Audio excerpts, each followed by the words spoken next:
In this session, Quo, a collective of higher density beings, offers wisdom on how the universe's cycles relate to human consciousness and health. Discover the importance of love and field strength in the efficacy of healing, and understand why certain celestial correlations may be less significant than we might think.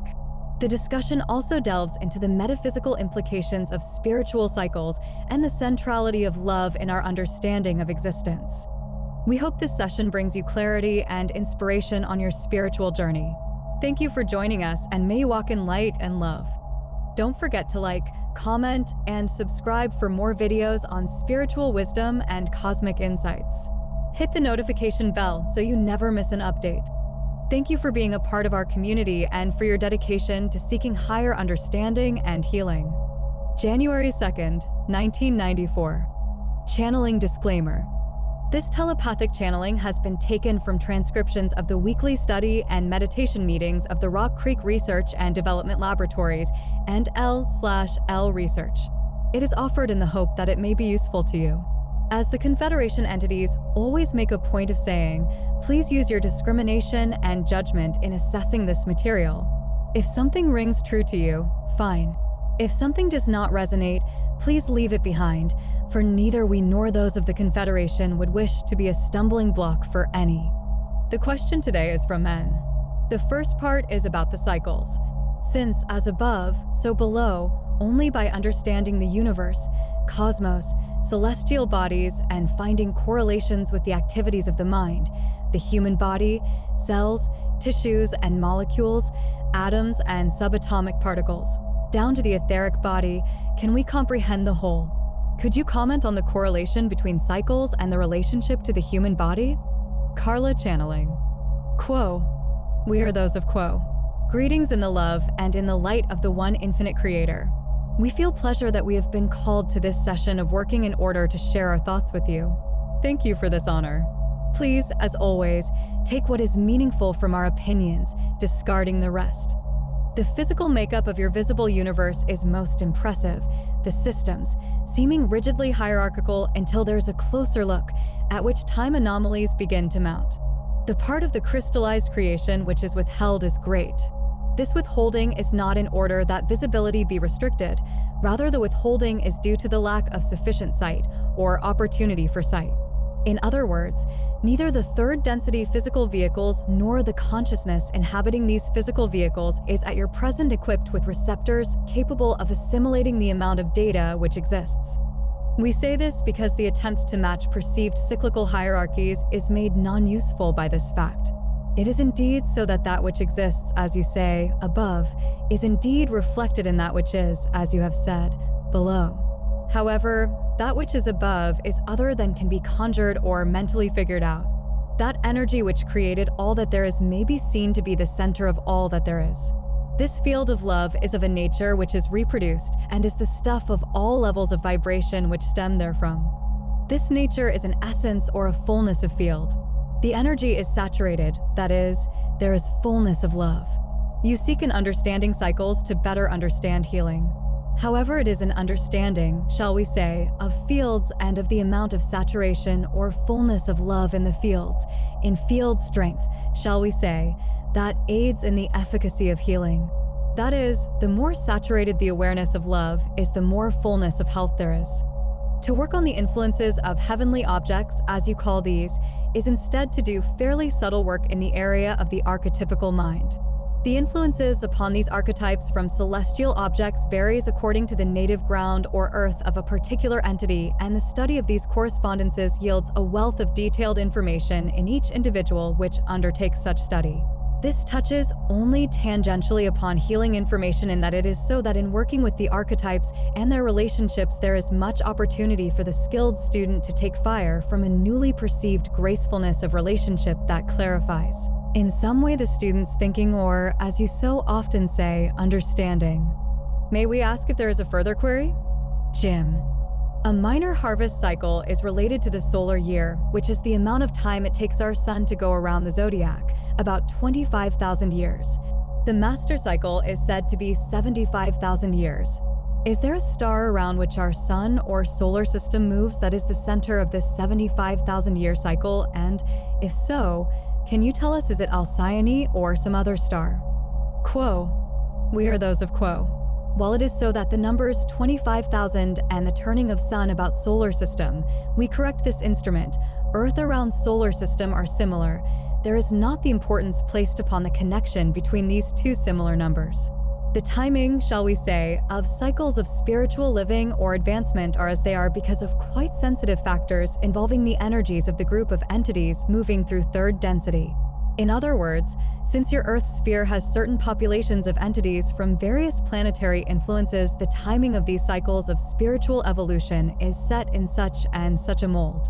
As the group population's biases collectively are altered through what you know as time, the timing of the cycles also evolves. The setting of these cycles is ever liquid and is regulated quite precisely according to every single entity and thought of each entity.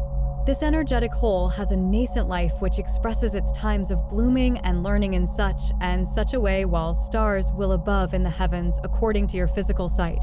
The constellations of thought and intention infinitesimally added until a towering largeness and fullness of information has been assimilated.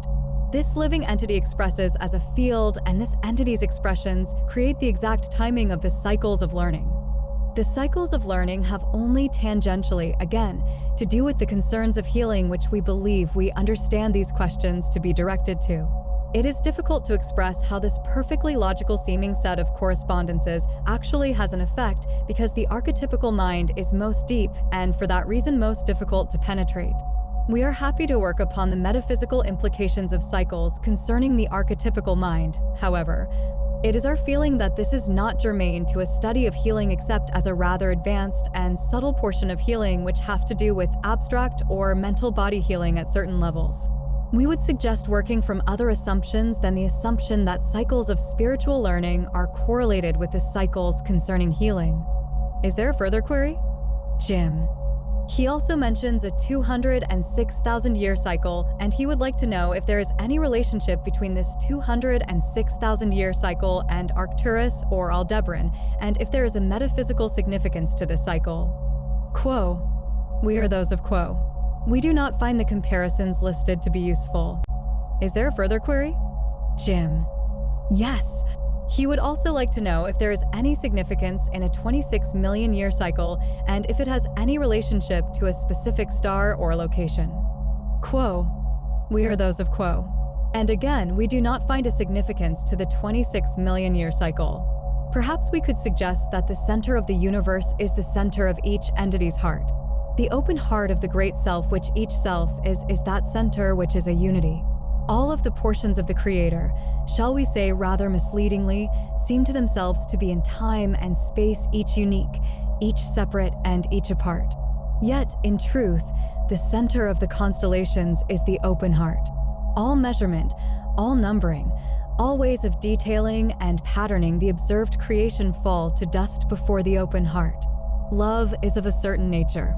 The fullness, breadth, depth, and height of the nature of love is both revealed and concealed by its visibility, and ready accessibility for each self contains the center without distortion within the open heart.